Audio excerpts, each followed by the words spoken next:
Hey MVPs, Rico Knows here. Going to talk to you guys about the next fight on the prelim card. It is Evan Elder, 9-2, versus Gage Young, 9-2. They got the same record. They fight the same. They look the same. All white boys are the same. No, okay. So Evan Elder is a minus 210 favorite against Gage Young, a plus 175 underdog. If you didn't know, this is a last-minute fight replacement opponent here. Gage Young was not on the original fight card. It was this dude over here, this Ahmed Hassanzada. This loser of a person, bro. This shitbag right here. Just got arrested, cut from the UFC. Was doing some minor or some sex acts with a minor multiple times. There's 2 counts against him for somebody under the age of 14. Out in Sacramento, I'm sure. Shout out to Team Alpha Male. But cut, and he's no longer here. All right, gone. Now, this fight card's in Kansas City. So they decide, let's go get a guy nearby. His name's Gage Young. Everybody wants Gage Young in the UFC. If you don't know what I'm talking about, listen to me. He was on Dana White Contender Series back in September. And if you watch the episode, all you're going to hear is Laura Sanko start telling you how great of a fighter Gage Young is. Oh, I know him really well. I've been following him for a really long time. Everybody's high on Gage Young. Everybody's high. This is a UFC-ready fighter, da-da-da. Paul Felder, right next to Laura Sanko, all talking about Gage Young as he's getting beat the whole time. He fights well. He moves well. He fights well. I like the kid.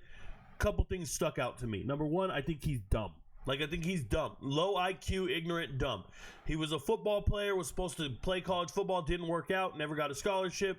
He was a wrestler, then none of that worked out. Then dad's going to jail, so you pretend like your life's over. I don't know. Comes across as trailer park trash, if you ask me. Now, he's going to be fighting in the UFC. Okay? He's got to fight. What can I say? But when I watch him fight, I'm not that impressed. He looks very mid, if you will. He's just a good striker. He's a good wrestler. There's nothing too extreme about him talent-wise or anything. He's just unassuming. I watched him and I forgot about him. Now, obviously, I know his name and everything, but I was like, nothing memorable. Nothing. So what's the hype about? Well, he's a good fighter. And he goes back on the regional scene after that fight against Julian Salyu, kid. Remember, that's the Australian guy who's pretty damn... I think he's pretty dynamic. He's a good striker. He's crafty on the mat, and he's got all the heart in the world. And he took the fight out of Gage Young in the 3rd round for sure. But nonetheless, he went on the regional scene, knocked out Eric Grant in the 2nd round, and UFC just kept him on the short list. And the reality is they wanted him in the UFC. After that fight with Salyu Kid, I thought they'll sign both of them because I know they want this kid in the UFC. They kind of promised it to the gym, and everybody's on that whole thing. He's got other pros vouching for him that he's a good fighter. I get it. That's a propaganda train if I ever saw one. All right? Speaking of other pros vouch for you, Evan Elder here trains and gives his entire career to, is it Nate Diaz or Nick Diaz? One of the Diaz brothers.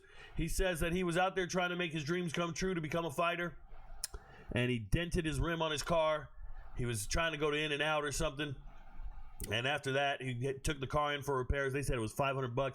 He didn't even have $500. He was just rounding up spare change for food. He didn't know what he was going to do. So he just started walking away from the car, replacement place. What do they call that? Those guys who do they build the cars back up.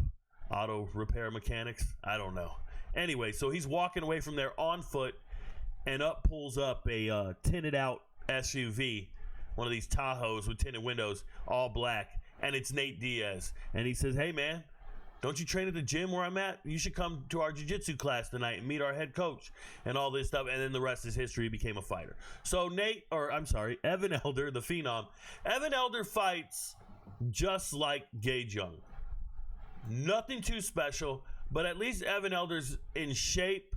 We know he can fight. We've seen it. But I don't think he's like an ass kicker by any means. Now, he should be undefeated. I'm going to say this. He should be undefeated. What he did was he went and fought Preston Parsons in his first fight. You don't fight Preston Parsons in your first fight. And he also fought a weight class up because you do anything just to get in the UFC. And they said, short notice, go fight Preston Parsons and go up one weight class. He got his ass kicked the whole time. But he was fighting at 170. So now you get your next fight, Nazim Sadykhov. And when he's fighting Nazim Sadykhov, he's beating him. He's winning the rounds. He's winning the fight. And then he gets a cut, and the doctor comes in and stops the fight due to the cut And that's a TKO. It's a doctor stoppage. So he loses. Since then, he beat Valdez, Renato Valdez. This guy is a Mexican fighter. He was on a winning streak. It didn't matter. He was finishing a bunch of fights. He got done up. Then he fought lame-ass Darius Flowers, and he subbed him in the second round. So what do I see from Evan Elder? Number one, he's not always the aggressor. He can be put on pressure and be on his back foot. Gage Young is an aggressive fighter. He's going to be stepping forward and pressuring. That might look good to the judges, so it could be a problem. Another thing, this is a local fighter. We're in Missouri. He's going to be from that area. He's from the Middle West. Everybody's going to be cheering for Gage Young. Anything he does, they're going to cheer, ooh and ah. And Evan Elder, well, they don't care where he's from. They just know that he fights out of California, or at least that's where he saved his life and all this stuff. Okay, so what I'm trying to tell you guys is Gage Young is going to be a viable candidate in this fight. He's going to be able to bang and throw them things. One thing Evan Elder does really well is that Evan Elder fights off his back foot really well.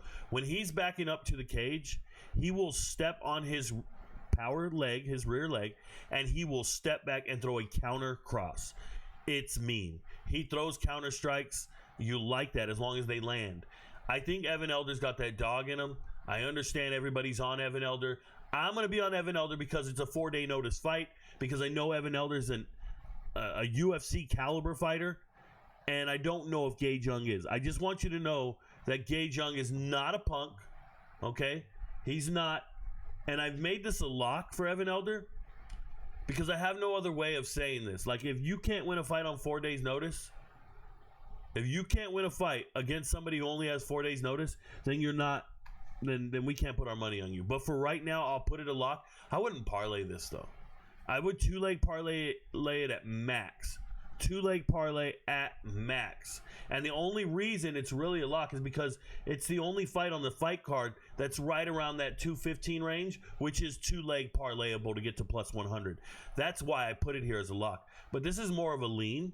I'm going to keep it green. And it's a lean because I think they're similar fighters with similar skill sets. I would not be surprised to see Gage Young go in there and kind of do what they think he's going to do, which is get a takedown, win some rounds, and do things. But I like Evan Elder a lot. I think Evan Elder, just better boxer, better kickboxer, just a meaner person, and in better shape. He's more of a professional. I think he trains in a better gym with better people and gets better results. So for me, it's like, if I can put this in football terms, it's like Gage Young is Kennesaw State, and I'm not saying they don't belong in Conference USA, but Gage Young is Kennesaw State. You're just fringe, and you're happy to be here. And Evan Elder is more like Liberty, right? So you should win handedly. It should make sense. Now, the odds are tightening. Don't get nervous. Just sit tight and let it keep tightening. People are putting money on Gage Young. Let this thing get to minus 190. That'll be cool. Let it. But you don't have to go big, go heavy, none of that stuff. You're not getting rich on this fight. No. I haven't really, for me, the only way to really make your money here is to get it right on one of these like this. Wellmaker beating Simon. Like, if you get that right, you should be good doubling a unit or anything. But this right here, this is not the slam dunk, home run, go. This is me telling you, this UFC professional should win this fight. I have to make it a lock because of the odds and the fact that it's a last-second replacement. The metrics are just too many. We've checked too many boxes of, yes, he's going to win the fight. So we'll go with it. All right? Careful. Pace yourself. People not watching the videos, the blind tailers, they're going to lose. Your friends don't know, but Rico knows. Be responsible.